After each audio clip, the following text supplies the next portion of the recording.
welcome to another episode of Life in Bali. I'm DC Puba of Cuke Audio and Cuke Archives, and Life in Bali is a production of Cuke Audio. Our Thursday digression from all that silly Zen stuff.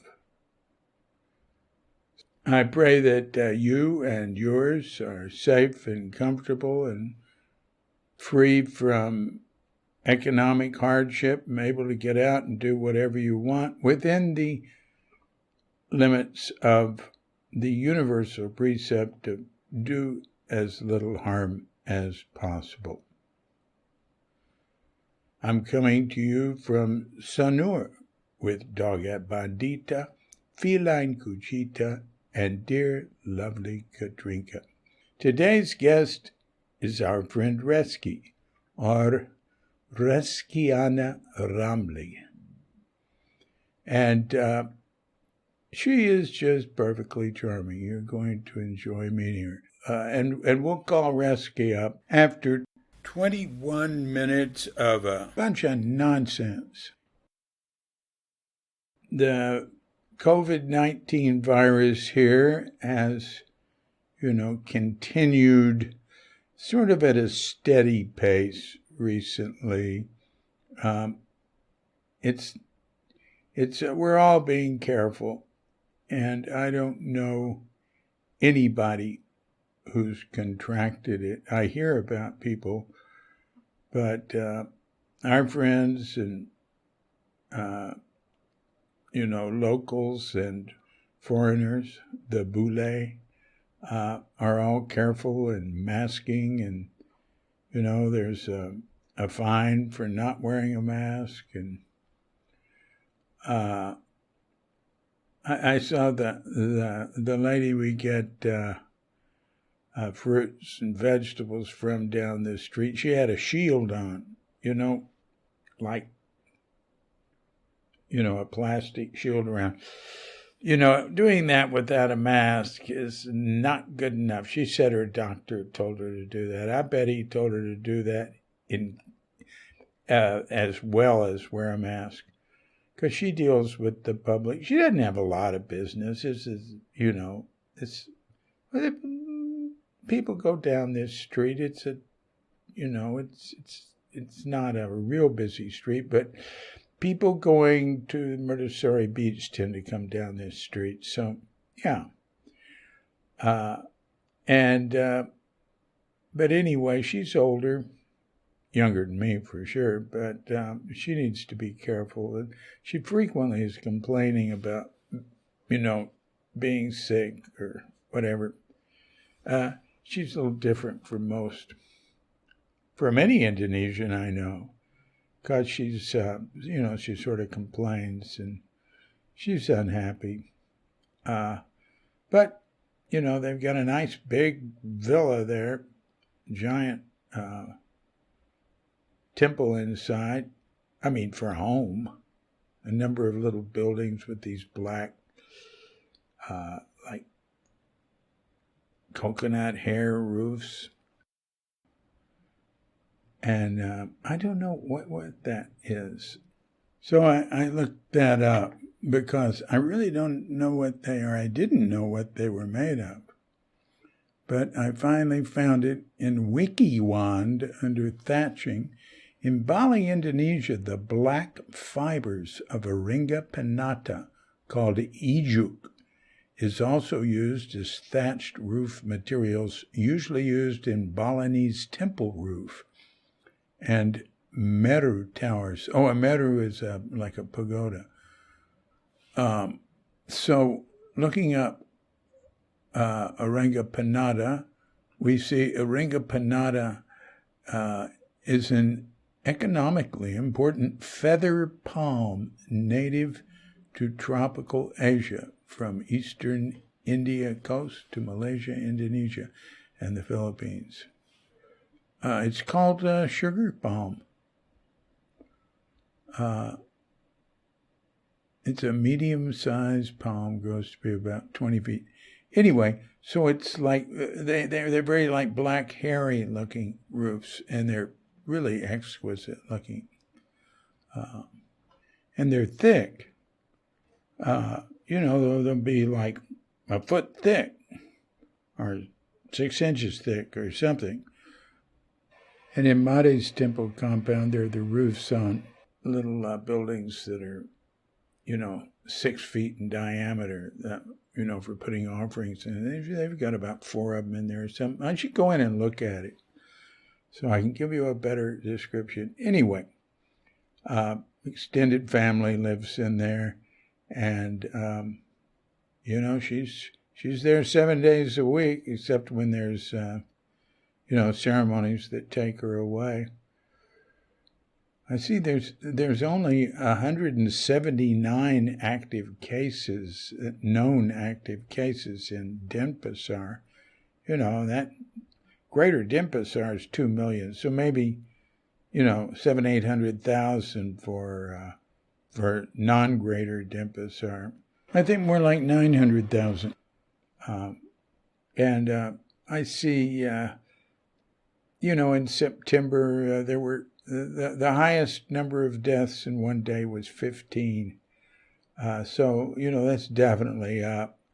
And there were a few deaths every day. That's for all of Bali, and there's a lot more in Badung, which includes Kuta and Seminyak, and it's to the west of here, not very far away, and it's a big regency.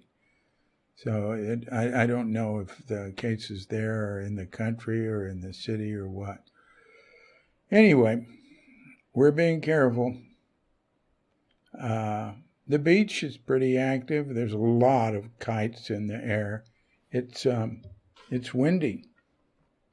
It remains windy. It seems windier this year, and it seems hotter too. Now that we're through the cool August time. But I went swimming in the ocean this morning. Late this morning. maybe I got there at 10:30 or something, and went swimming. And then I worked there. I just sat there on a couch at Genius and worked, and Katrinka was walking Bondi with a friend, with their dogs and playing. Then she came back and joined me, and she sat there and read, and I sat there and worked till 5 o'clock. So that was great. And we didn't eat a lot. We had coconut water. I had 2 pots of tea, black tea with ginger and hot milk, and a big old coconut for the water. Just for the coconut water.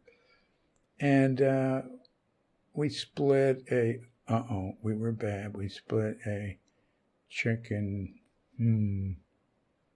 burger. Really good. This place has a lot of vegan food. No, the only meat they have is a little chicken.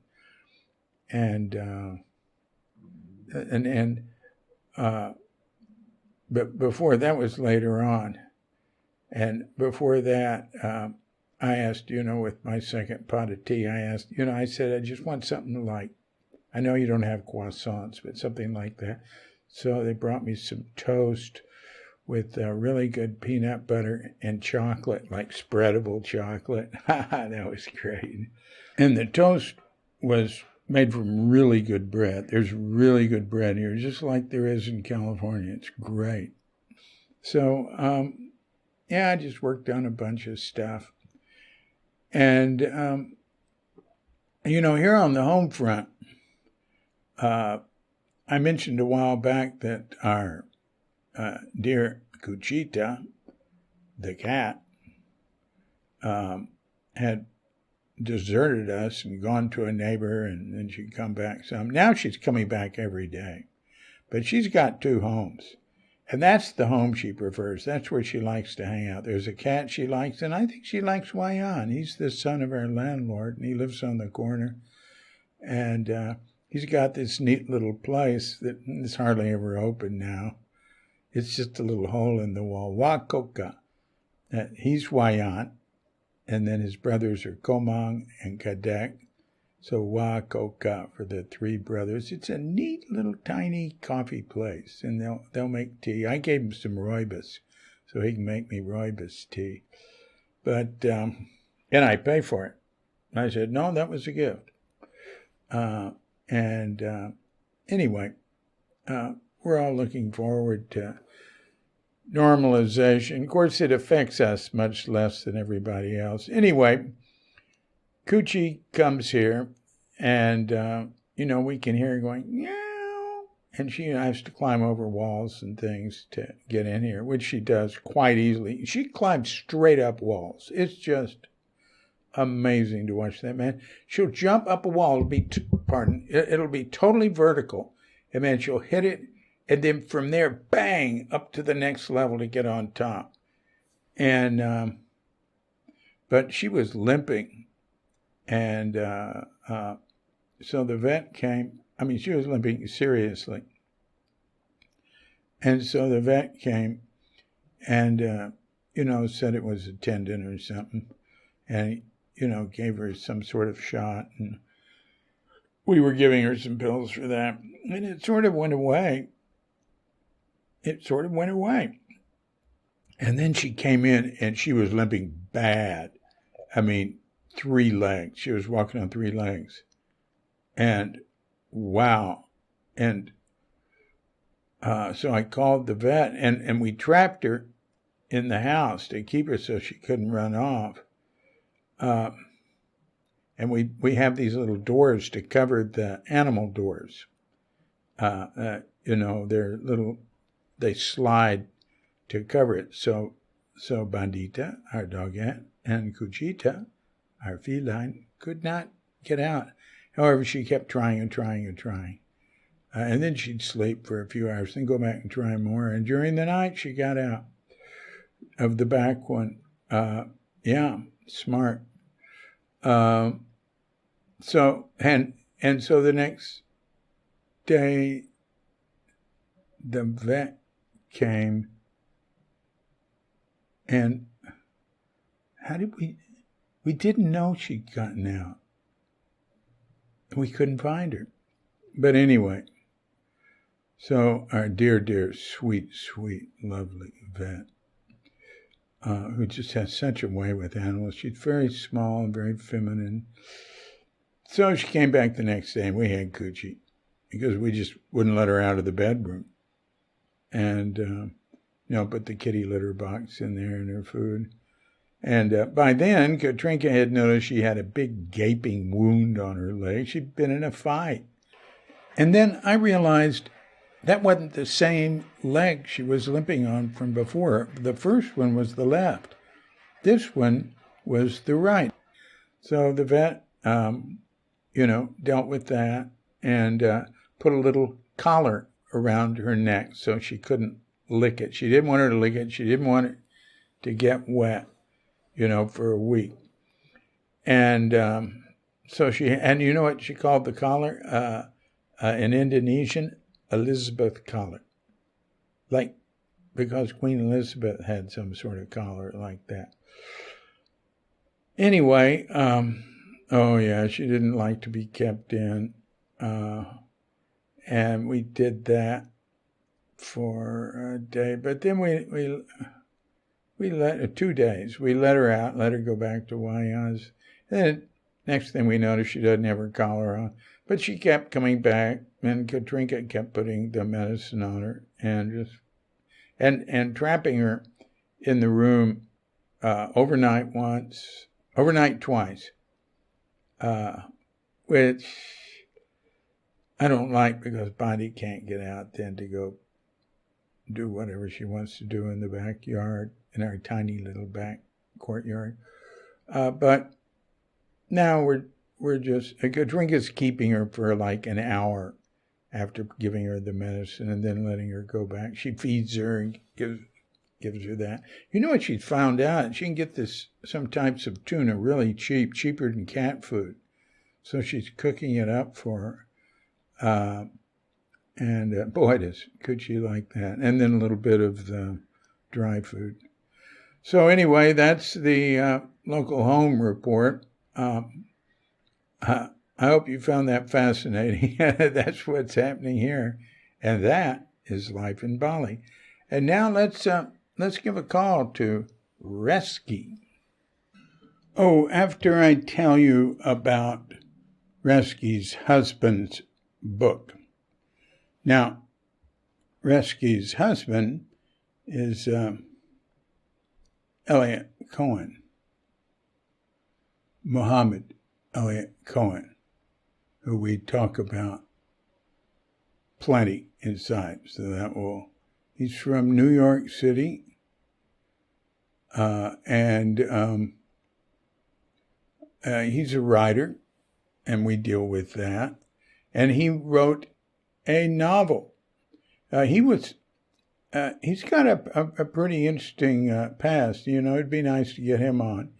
Yeah, no kidding. Yeah, I want him to tell that story. So I'm just going to give you the name of the novel now. I'm going to tell Elliot he has to come on and do a podcast with us because this is all pretty cool. He did a book called Hong Kong on Air. And his pen name, I think it's his legal Indonesian name, is Muhammad Cohen, Muhammed Cohen. Look, you can get it on Amazon. It's paperback. It's pretty long, and it's really cool. It's about him coming there, although it's fiction, but it's based on his experience there. He came there to be a producer for a TV news show. He'd been with CNN.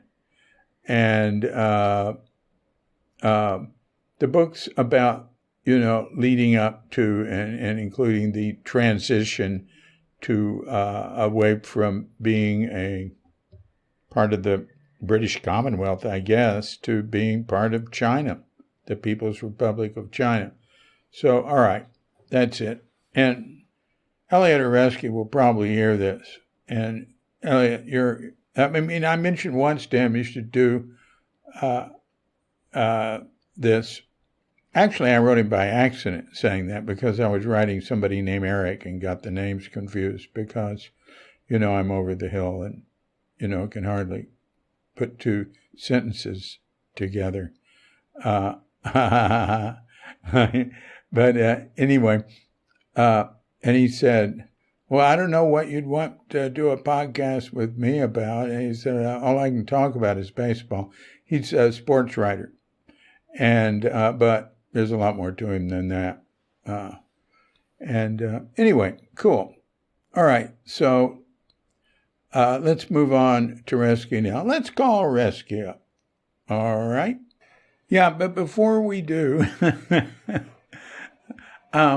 we didn't in the phone chat with Reski, we didn't touch on the fact that she's a painter, and we've got a great painting of hers. Now, what type is it?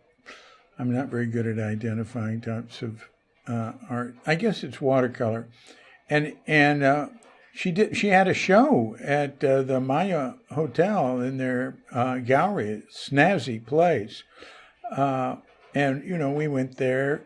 And she was with a few other people. And we saw a painting of hers we really liked and thought, wow, this would be good above the dining room table. And so we bought it. And she was very happy about that. And we were too. And it's a painting of penjur. And the penjur are the long bamboo ceremonial use bamboo poles, and they curve down. It's raining now. They curve down with,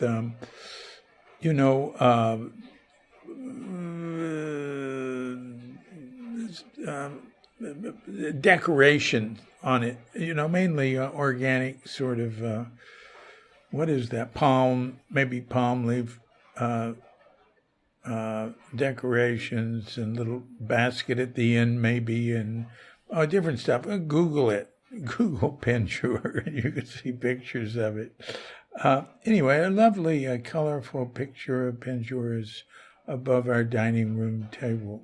Yeah, that's neat. Okay, for real now, we're going to call her.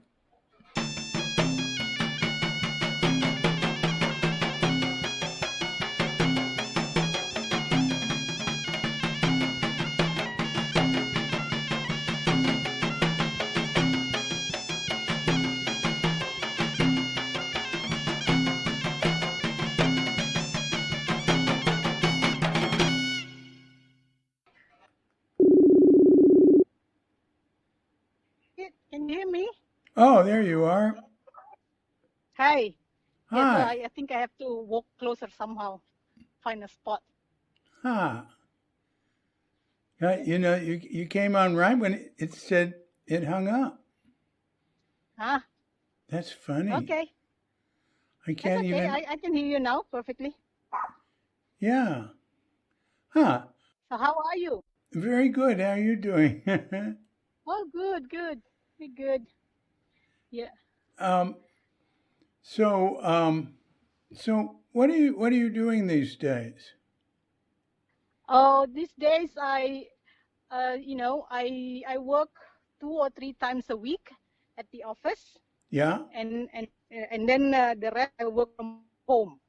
Mhm. So today it's my turn to work from home. So I just finished work at 4 o'clock. Now I'm in the garden watering the plant and just work get some to grow some vegetables and fruits and Ah. beans. Ah. What are you growing? Tell me what you're growing. We've got some celeries, green vegetable. Uh, you know, we've got paprika, and then cauliflower, some beans, all kinds of stuff. When you say green vegetable, they say that here, sayur And hijau. salad as well. Yeah, sayur hijau. Yeah. Yeah, we never say green vegetable. It's always something like lettuce or spinach or greens. There's chard and Mm. you sent us some. It was Yeah. chard. It's Ah. the long green uh, big leaf with some purple in it. Ah. With No. um, Yeah. No. it didn't have purple. No. No. But Uh, I've got lots of salad, particularly we got rocket. You call? Yeah. Lots of them. you sent us something that I thought was chard, Uh, and I had never seen chard here. but I have a couple of okra tree, which I love because I love to eat okra. So from at least once a week we can cook some. That's pretty unusual. Yeah. Yeah, yeah, In in America, there's okra in the south part. I mean, there's okra yeah, everywhere, but it's very popular in the south. yeah. Elliot just told me that I should learn how to make gumbo. Gumbo, Yeah, something gumbo. gumbo to cook with the okra. Yeah, that's especially famous for like New Orleans. Okay, I will do. I will look it up and then see whether we can, because they grow. They have fruits like at least 2 or 3 every day. So you Oh, collect in 1 week and that's it. You get a bowl of vegetable. oh, Family can share. maybe we should. All our gardens are just ornamental, uh, and Uh, they're not real big. They're not big like yours, uh, yeah, but yeah, I think sometimes that it would be smarter to plant only what we could eat there. yeah, yeah. Yeah. Our is definitely we can live with it, for maybe a month if we don't go some more. Oh, that's great. That's great. Just by eating the salad and the leaves from the beans, and Yeah. we've also got this big tree, actually trees. We call it in here down kelor. I don't know what you call it in You call it English. what? Down what? Down kelor. Oh, that's. Are you sure it's not kale? Book? No, it's a Kale? it's a tree. It's a Oh, tree, not kale. It's a kelor. I don't know what's in English. Kelor? Yeah, Kelor, Uh-huh. and it's very good, and they grow so fast. It says here And Moringa. so Oh, yeah. yeah, I've had moringa. that Yeah, here. okay. Moringa. Yeah, I've had that here. yeah. I don't know what it is. They say that it's a super vegetable. Yeah. Yeah, Down is leaf. Down Kelor. Moringa yeah. So we eat leaves. the leaf. Yeah, moringa leaves. I got three moringa trees in here. Yeah. So with lots of leaves. Yeah. I haven't seen that in a while, but I've had that here. Ah. Yeah, So, yeah, yeah, you've that's really neat. You got that garden growing. yeah. We really like coming to your events there. You have some Mm. very interesting events. Uh, Now, your background, well, is Muslim, right? Yeah, I'm Muslim, married to a Jews. Right. And it's a Yeah, Muslim-Jew marriage. I love it. And not only is yeah, it the that, Muslim Jew too. Yep. but you all celebrate both the Jewish and Muslim holidays. Yeah, we celebrate both. Yeah, we celebrate both, and I think it's very good. And then we decided that we think that it's good for Alicia to know both of her roots. So Yeah. we've made that decision when we have her, that we need to celebrate both. Usually, for my religions, we go home to my hometown in Makassar in Sulawesi Do you do that? for to celebrate. Yes, to celebrate with my family. Not this year though, because of the COVID. But we usually do that. I go home because I have big families in there. I still have brothers and Do you take Elisa? uncles and aunts and cousins. Yes, yep. Take Alicia, Do you take your and Jewish then husband? Elliot came along sometimes, but not last couple of years because Uh-huh. just work, and also it's very busy at the you do have to dedicate time to visit because it's a big family. You have to visit, spend like 2 whole days just to visit from one house to another, and as a courtesy you have to eat in this house, every house. You have, people will prepare food, and it's not just Uh-huh. cake or whatever, but food. So you have to eat, like if you go to 5 houses, you eat in 5 houses, and because they're all same family and we all same ethnic groups, so it's kind of similar for every house. Every house has their own pie, and this is how they cook their, this type of dishes or whatever. So, after 2 houses, you could. It's a kind of a struggle That's great. to eat. Is it Padang type food or what? In Sulawesi, it's mostly for big celebration. People cook chicken and beef. Uh-huh. But for every day people mostly eat fish or seafood.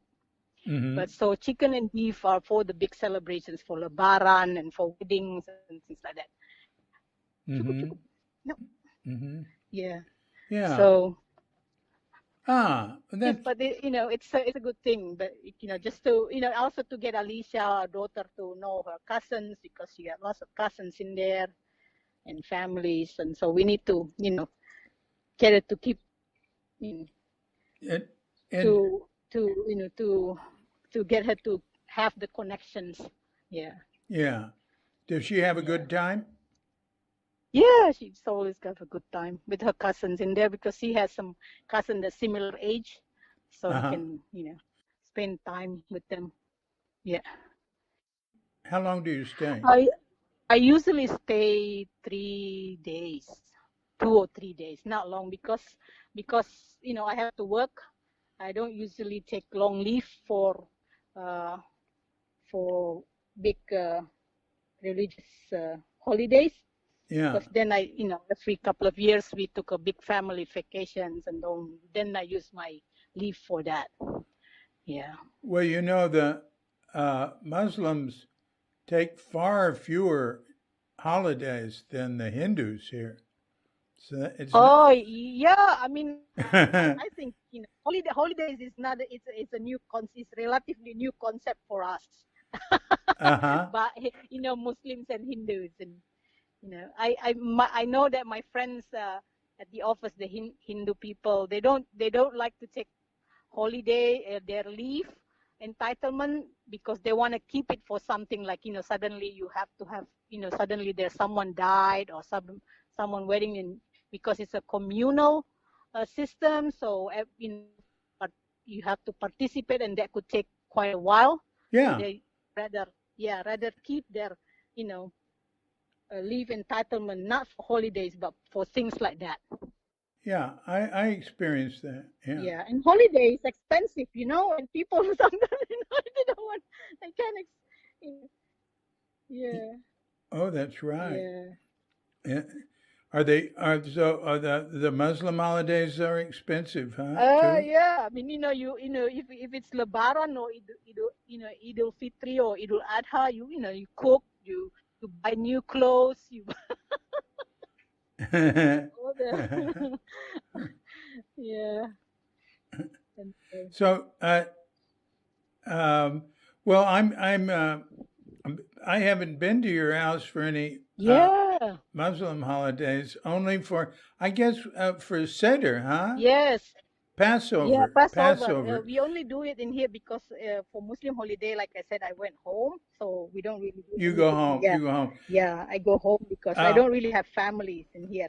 And if I stayed yeah. a couple of times, when for like Idul Adha or whatever, we will visit some friends who usually have like Yeah. open house. People do open house, so you can come and eat lunch or dinner.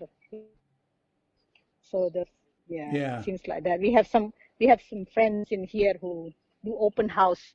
So we never really thought to do the same because we're going there. Yeah. Yeah. Well, that'd be interesting. I'd Yeah. love to. Yeah, maybe next time, when if I don't, if I don't go home to Makassar, I'll do an open house in here and invite friends, and I'll cook some Sulawesi food. Oh yeah, Yeah, that's great. That's great. I'd love it. I'd love yeah, it. yeah, I'd love it. yeah. And Katrinka and I could come and help. Actually, she'd help. Yeah, yeah, yeah. And you just want me out of the way.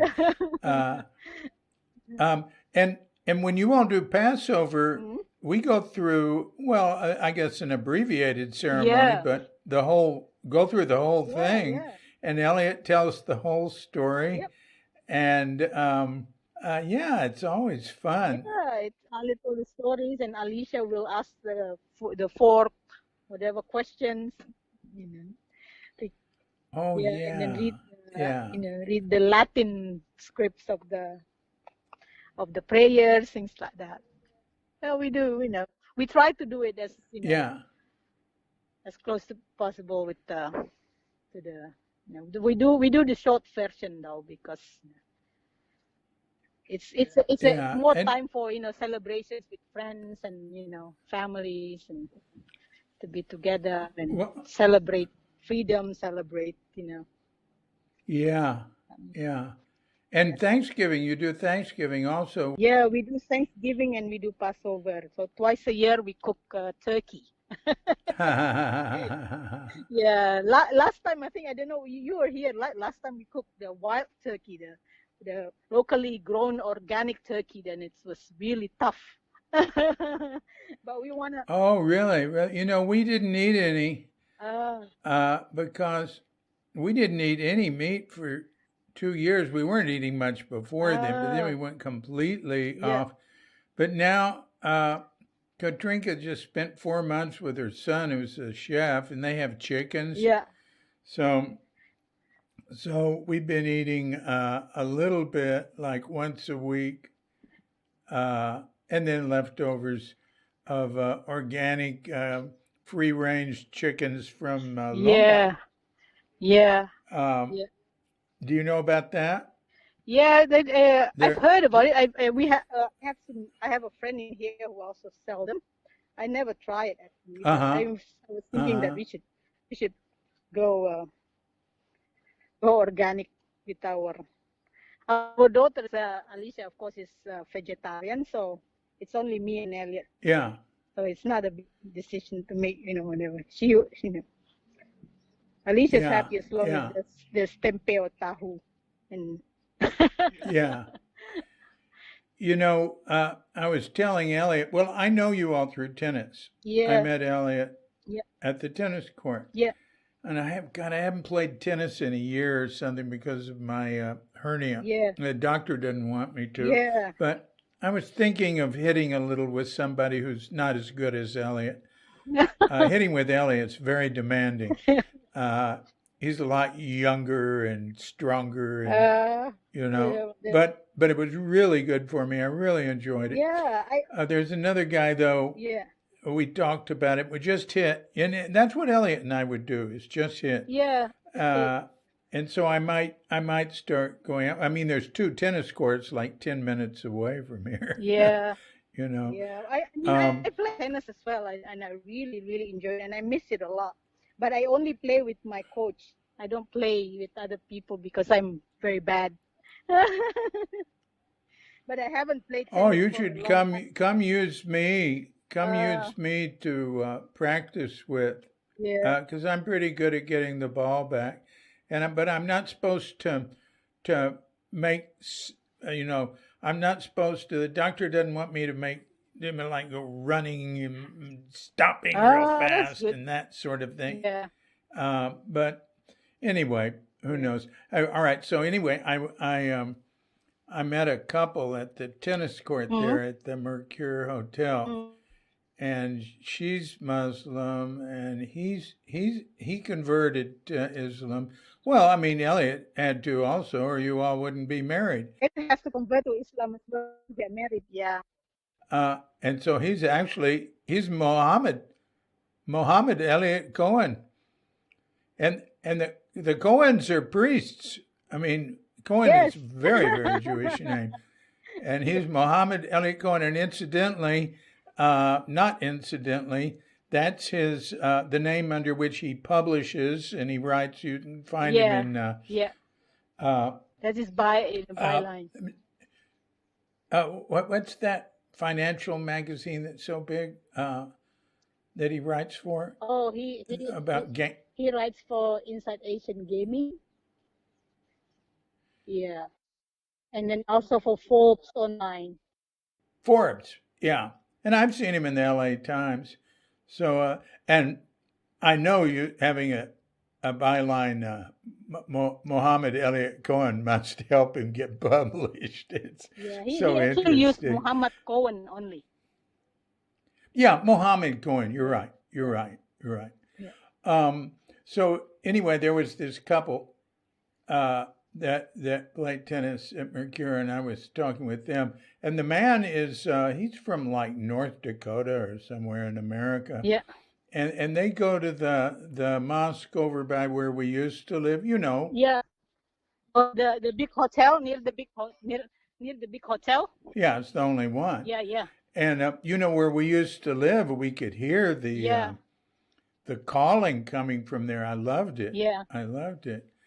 And I'd go in there. I'd go in there and Yeah. say hello to what do you call him, an The imam or Imam. Yeah. what? Yep. Uh, and yeah, it was right on the edge of the Bali Beach Hotel. Anyway, so I told them, I said, oh yeah, I have some friends who, he's American and his wife is Muslim, and actually he's Jewish. And I said, they celebrate the Jewish and the Muslim holidays. And she said, she can't do that. No. That's forbidden. She was really adamant. And he said, oh, honey, he's from America, and, they don't think about things like that.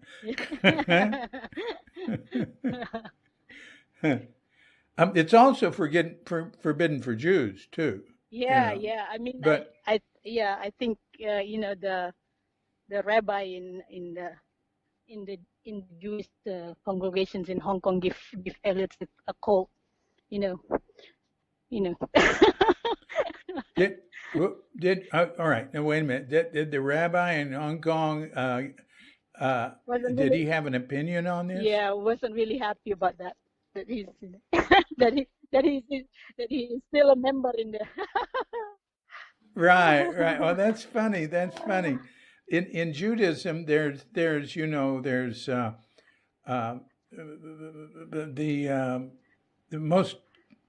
most conservative. What's it called? Yeah, I don't know. I forget. And then there's Reform, Yeah. and there's different levels. And I've been around a lot of that. In fact, I'm just working on a podcast with my first wife, Diane Goldschlag, who was from a very Jewish neighborhood in the Bronx in New York. Yep. And so my son is Jewish. Yeah. Our son is Jewish because it's to mother's line, yeah. It's matrilineal. Line, yeah. But anyway, he's a non-practicing Jew. And she's a Buddhist priest. Has a little group. All right. Well, so what's your job, Reski? Tell us about your job. Oh, I don't think I can talk about my job. Oh, you can't even say what it is? Oh, yeah. I work for the Australian consulate in Bali. Yeah, but I can't speak on any publication or whatever about my work or whatever. That's. But you can say you translate. I'm the research and public diplomacy manager in there. Don't you translate? Yeah, that's part of the things. I translate a lot. I just finished. I'm about to finish my master's degree on translation. So I do translate stuff for my office, and I translated a novel once, and translated education, materials, things like that.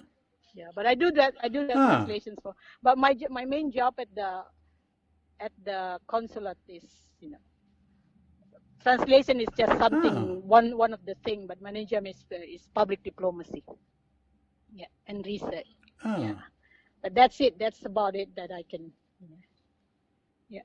Well, that's enough. Yeah, that's enough. Yeah. So, how long have you been living in Bali? Oh, I moved to Bali from Makassar in 1997. So, how long is that? And 1997, that's 23 years ago. 23 years ago, yeah. So, I've been here for a while. And why did you move here? Oh, in Makassar, after I graduated from university, I worked at a hotel as a secretary to the GM. At the time in Makassar, as one of the hotel in there, and then my GM got offered a job in Bali, and he offered me if I want to come with him to help him with in this hotel in Bali, and so that's where in Canggu in the Tugu hotel. That's a pretty good place. Yeah, so, but that didn't really work well. I only stayed there for like a month, I think, and then I moved, and then I got another job. In an advertising agency.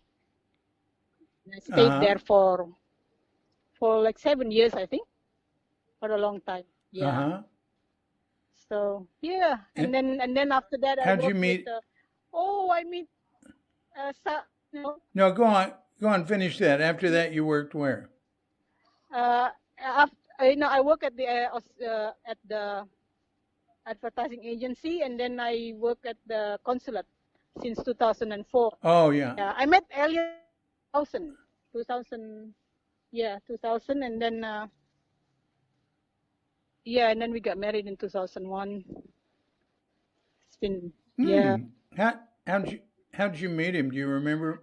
I'm sure you remember. I went out one night with a colleague from the office, just to a girls' night out, and then we met in this cafe. We met a friend of my friend, so we got introduced. There's some other people in there, so and then because I was still working with the advertising agency at the time, so I always like to give people my name cards and contact me if there's anything you need to create a brochure or something. And so the next day I get a phone call from someone and it said like, yeah, hey, I met you last night, you had a good time, would you like to go out again? And I can't remember his face. You tell him what? I don't remember who's this guy calling me the next day. But he said like, would you like to go out again? Would you like to go out? Can I ask you to hear from, to listen to this Bali jazz musician that playing in Sanur at the time? So yes. Who? Lawan. Who? Lawan. I don't know if you ever heard. No, I don't know. Yeah. I was curious. Yeah, he's quite famous. So I went out, and it's like a blind date. I don't know. I can't remember which one of him. Because I met a couple, several people that night. So. Oh yeah. And then that's it. Here we are. Oh, that's a very romantic story. Oh, thank you. Yeah. And Alicia is, how old is she? Is she 13? Yeah, 13 now. She's 13. Yeah, she's pretty bright. She's Yeah. Yeah. So, how do you know what, my dog barks too and comes on. Yeah, I'm in the garden, so yeah. I'm in their territory. No, it's nice to hear the dog. I like hearing the dog. It adds it adds a canine element. So what do you think about Bali? Oh, my Bali is home now for me. This is where I feel much more at home in Bali rather than if I go back to my original hometown. Because I have friends in here, and even though I don't have families, that my family is in here, Elliot and Alicia, but other than that, nobody else. But still, it's home. It's I consider this home. They've been very generous, and people in here are very generous, very open, and as a someone from from other part of Indonesia who comes in here, I always feel welcome and never had any problems. So I've got some good friends, and so this is home. This is home. Yeah. You all have the most diverse group of friends of anyone I know. In here, really. There'll be all the major and a few minor religions and racial groups represented. Very, Well, have you spent much time? Did you spend much time going to the dances and like Legong and Kachak? Yeah, that sort of thing. Yeah, at the beginning, but not for not lately. Of course, not during COVID, but not for the last few years. Not really. Only when only when we have friends, visiting or whatever, and they wanna, and then we will recommend if they want. We go see Kechak, all the touristy things. Yeah. That same here. Yeah. Same here. And I have a good from work, working together with Art Institute, the Art Institute in Denpasar. So sometimes they have something, they have a performance or whatever from the students. They'll invite us. I'll come. I enjoyed, cultural event, cultural things. Yeah, Uh-huh. and I hope Uh-huh. I hope soon we can do that again. Oh Yeah. yeah. Um, what sort of how do you think Bali is doing with the virus, with the COVID-19? I don't know, not really. I mean, lately the case are getting out, getting so much, and then I don't know. It's hard to see. I mean, because you can see yesterday, my sister was here. She came for for work purposes. She was here and she Yeah. stayed at the Mulia Hotel, the big hotel in Nusa Dua, the Mulia. Yeah. And it's like, this is a hotel with thousands of rooms, and they only have like 15 guests.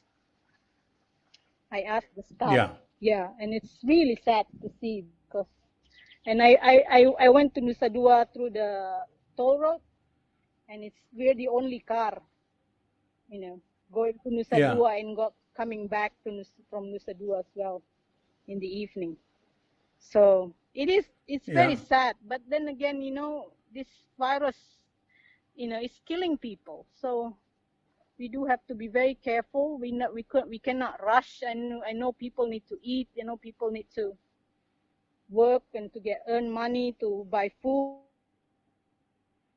But yeah, it's difficult. Yeah. I don't have I can't say. I mean, some people are unhappy with what governments do or whatever, but I don't know. I mean, what else? I mean, what is the solution that would make everybody's happy? It's difficult.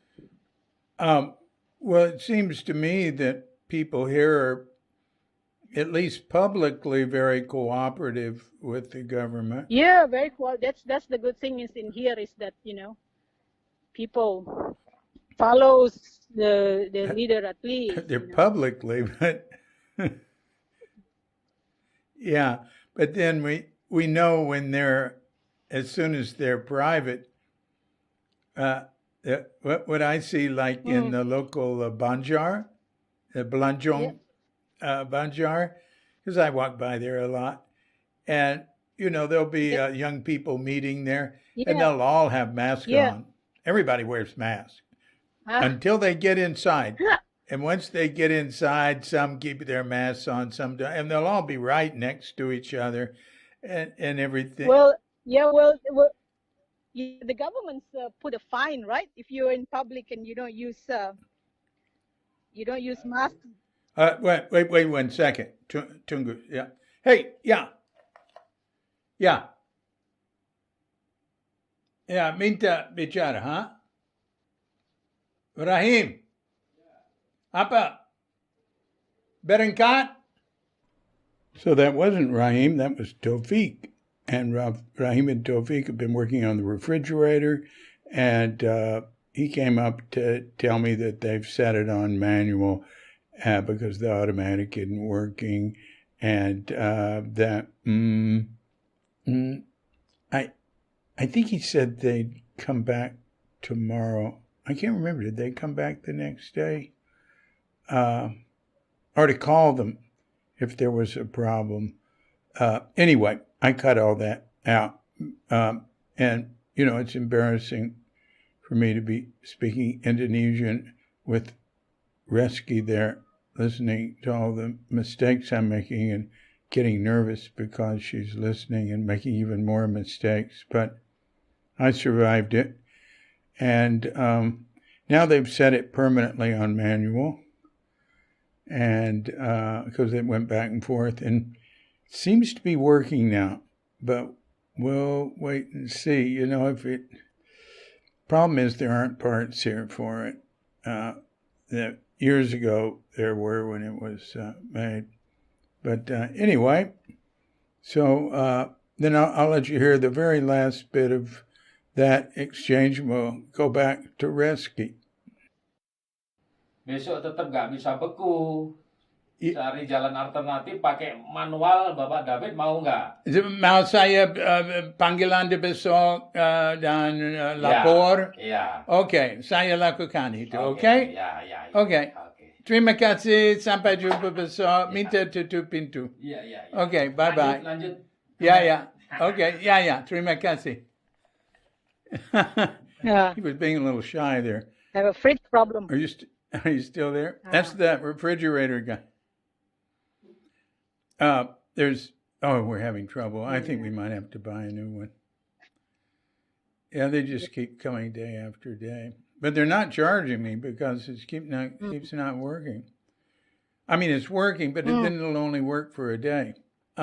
Anyway, yeah. I know them very well. Well, it's good that your tukang is not Balinese. Otherwise, he won't be able to work because it's a holiday now, right? Kuningan. You know, Yeah. You know, our Pembantu, she told me she wants to come tomorrow. I said, really? You don't have to come tomorrow. She said, no, I want to My come. gardeners take a 3 days holiday. Galungan and Kuningan. 3 days. Yeah. Well, she just had, I mean, she can take off any time she wants. She knows. And she'll do that. You know, she just had Galangan. It was 5 days. And she only comes 3 days a week. But anyway, she wanted to come tomorrow. She works for a neighbor. We got her a job with a neighbor. And I suggested she work both places today instead of coming here tomorrow. Okay. But she said, no, I'll come. Yeah. Don't worry. Good for her. Well, we're very close. I've known her and her husband for almost 7 years now. And also, we're their sole support right now. Yeah. I just had to buy her a smartphone because her phone stopped working. But anyway, I don't want to live without her, really. She's great. She knows everything here. I don't have to know anything anymore. Anything I can't find, I'll tell. She'll give it to me. I couldn't find I needed a mouse. My touchpad stopped working, and I told her, "Do you know what a mouse is for a computer?" And she doesn't know much about that. I said, "It's a little thing, and it's electric." And I said, "I know I have one. I can't find it." And about 5 minutes later, she came and said, "Is this it?" I went, "Where did you find it?" You know, and then she tells me someplace, it's one place I hadn't looked.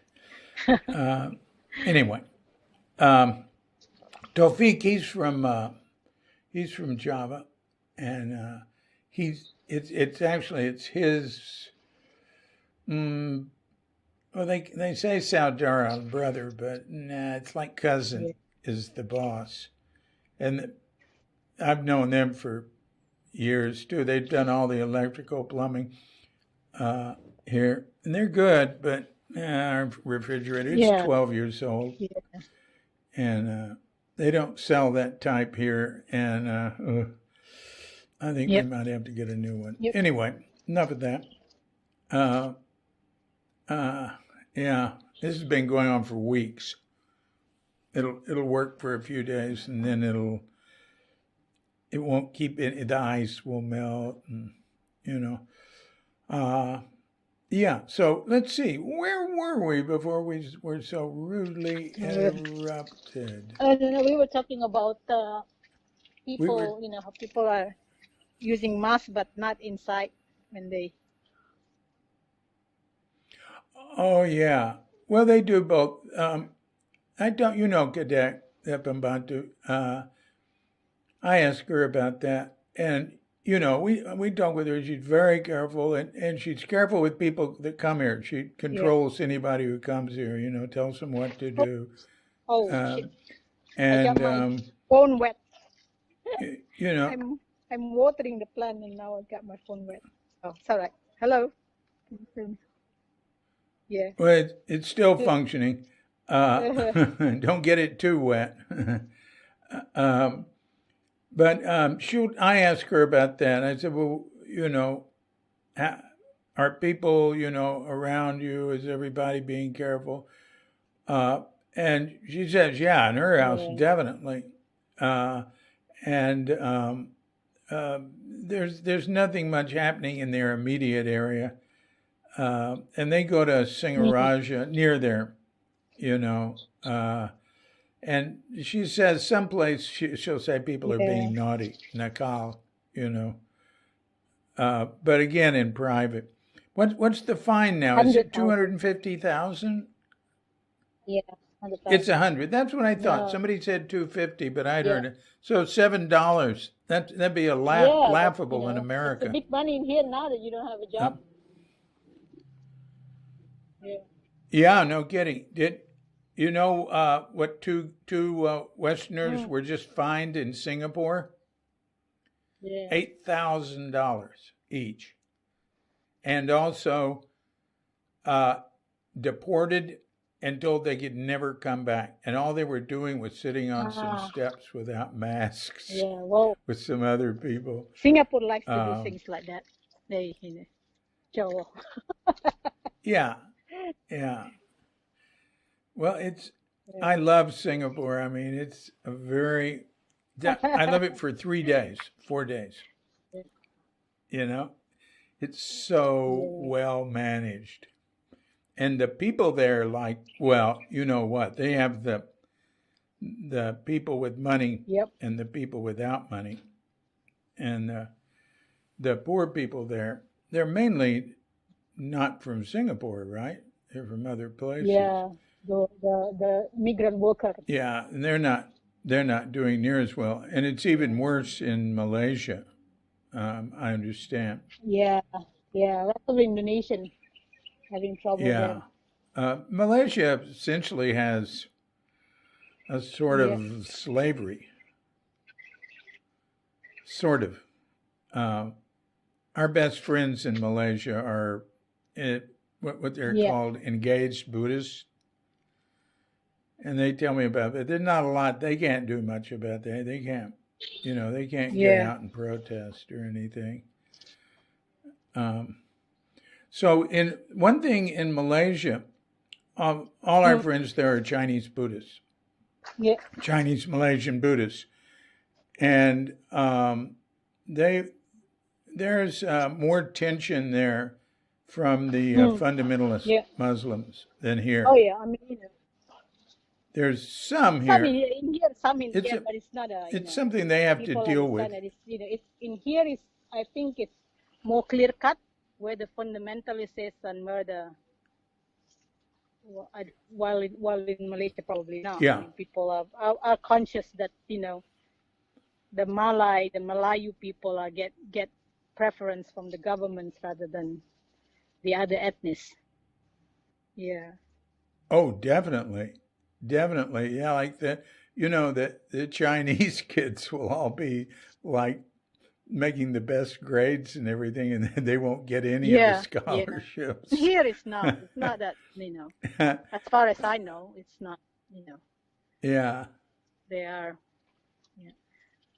well, because most of the place in Indonesia is that they don't have only in couple of islands where province where there's no majority clear minority, like places in where there's a conflict, like in Ambon or in Central Sulawesi, because there's no really minority majority. While other places in Indonesia, most of it is majority Muslim and minority other religions or other ethnic, so it's not, not really. have a voice or whatever. So, people prepare to stay, maybe it's better than, they accept that this is how it is. But in places like in Ambon or in Central Sulawesi, where there is almost 50-50 balance of conflict. And I think it's the same in Malaysia said, because the Chinese are big, and Malay in there are almost, balanced. So that's Yeah. it could Yeah. happen, but in Indonesia, I mean, like in Bali, Yeah. majority is Hindu. So the Muslim community in here, are, we're not, because we also, Balinese people are very, very open, very, accommodating, and so, why make trouble? Yeah. Yeah. Yeah. I did a podcast with a young woman, like, Yeah. I think she's 32, who worked with the Writers Yeah. Festival in Ubud. And she's from Jakarta. I think she's from, no, maybe she's from Surabaya. Anyway, it doesn't matter. She's Muslim and she's from Java. And she's, the focus of her writing and of her studies and her interest is women's rights in Indonesia, especially Muslim women. And she's Muslim, She wears the hijab, and which most of the Muslim women I know in Bali don't, or some of them do, some of them don't. Yeah, the social pressure in here is much less, I tell you. Yeah. So that's why, because lots of this hijab wearing is also social pressure. If you're in an area where, I mean, if I go home, my hometown, if I stay there for 2 days, every day one of my cousins or one of my aunts will ask, "Why aren't you wearing hijab? Why aren't you covering yourself?" Yeah. So I can imagine if you in there and you every day someone tell you that, in the end you will say, okay, it's less trouble if let me just use it. Yeah, that's right. So instead of maybe something that I mean, I admire people who wear it, and it's I respect that, but yes, sometimes social pressure is not it's not why you want to use it. It's not supposed to be like that. Yeah. Right. It's that happens. That sort of thing happens in all cultures, and it's you know what it makes me think of. Socrates was asked if he believed in the Greek gods and Zeus and all that. And he said, "Oh, yes, it's not worth my time not to believe in it." Yeah. Exactly.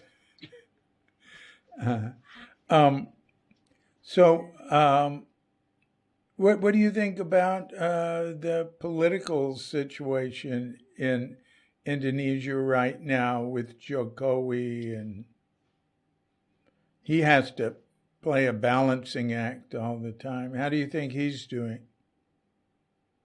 Not very good. Oh. But I Yeah, still like him. what? I Like think what? he still had the genuine intention of of doing good thing and less corrupt, as far as I know. So when the last 2 elections, who our the other candidates presidents, you don't want him to be. He's a bad actor. No, you don't want the other guy. Yeah, exactly. So and then so for this time, he's the best what we got. It's not we should have more. There are better people, I guess, but with this since we only have him or the other guy, so he's not. I'm not so sure whether his performance has been very good, but particularly with this COVID, it's so difficult for every country, every leaders. I think he hasn't been really. He's been very. I think that he's been very Japanese about stuff, not really always clear cut and be. But, yeah. Anyway. Well, Java is the worst place in Southeast Asia Yeah. for the Yeah. COVID-19. Yeah. And Bali's doing much better than Java. Yeah, but still, in here, cases are They're rising every rising. day. Yeah. Yeah. And it's every day there's people die. Yeah. It's not good. But I don't know. So people is like, get angry, whatever. But what can you do? Just follow what the government said. Stay distance, use your mask when you have to go out. They're doing the right thing. Yeah. Yeah. What about with say freedom of speech? How's it? During the COVID time, I think we are actually going backward. Yeah. How so? Just with the law that particularly in the law with like you can say this in social media, and it's making it too easy for whoever in power to say you're not saying something that you're saying something that I don't know, you're going. It's not. It's people should be able to say what they responsibly, but people shouldn't be. There are some law, I think I can't name it, but lately there is some laws that the government's approved that hinders that freedom of speech. But again, compared to other countries in Southeast Asia, for example, Indonesia is much better. Yeah. But still, we can't use this as okay, that because of that we are okay. But no, I think I can't name specific whatever because I don't know. But definitely, there's some decline in that, in terms of the law that are used to prevent people or media to the freedom of press and the freedom of people to say whatever. Yeah.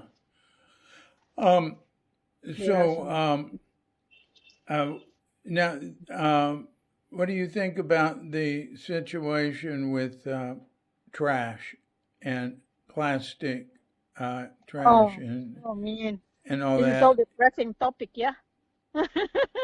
Huh? What'd you say? It's all depressing topic.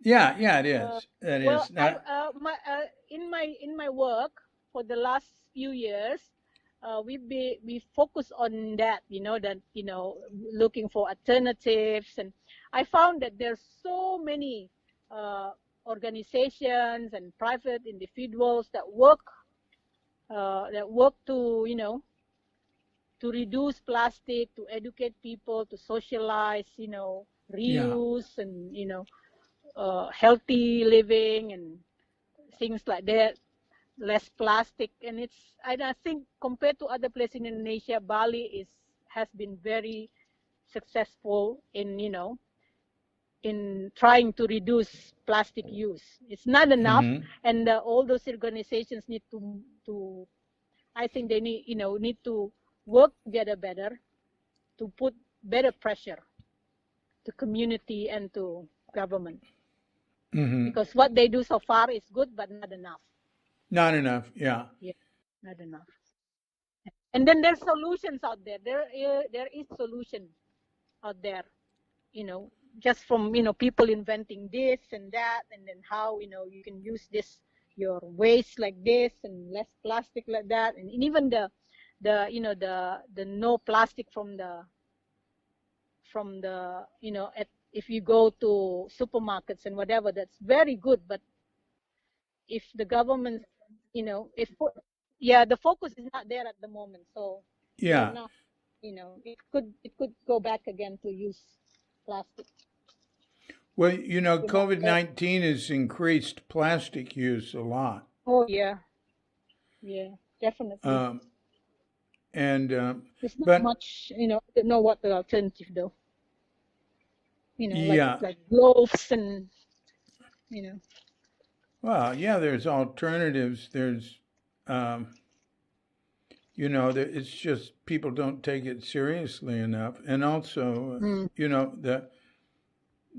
but plastic bags, they're still not giving out so much here, but I don't know, they're still everywhere. But then it's starting to get, I don't think that people, big supermarkets will go back to things, but they before COVID, the government has planned to ban all the plastic bags by the end of this year, but of course that never happened now, because plastic bags are still used in traditional market, and that's where a lot of use.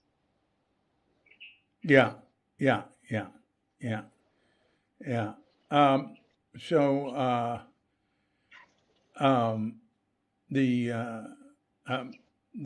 you have much plastic in the ocean there where you live? Oh yeah, we if we go back, just not so much you can't really see it in the ocean, but just on the on the beach. Yeah. Because there we have walkways in here, so you can see it by by the side of the walkway a lot. Yeah. A lot, yeah, still a lot. And we don't really have a good garbage collection system in the village. Also a problem. Yeah. So we try to reduce using by reusing our plastic and whatever, because you buy something, there are plastic, but we try to reuse them and use as much as little as possible if we can. So we can do.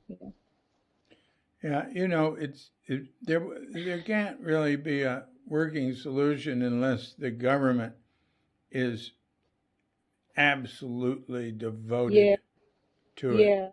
It's too big a problem. And nobody should have to pay for trash pickup. It should be free. Or else they'll throw it in the creeks and they'll throw it in the ocean. They'll burn it. Oh, well, talking about burning, our house is now full of smoke. Someone burned something next door. I have to go and have a look at that. Oh. Yeah. Oh gosh. Yeah, it's full of smoke now. That brings us to climate change. Yeah.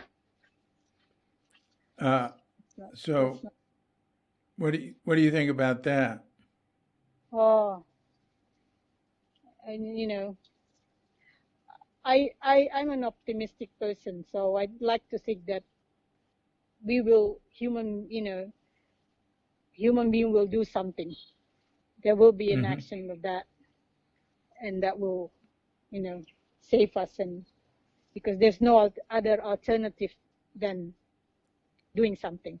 And there are and then people, technology or whatever, getting there. So that's my hope. Yeah. Otherwise, we've survived so far, and so we will survive somehow. But it have to be like again you said, government. It's the climate change is not a climate issue; is a political will issue.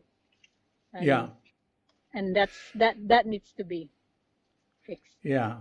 That's it. Because there are solutions. We can, There are. There are, but so it's just,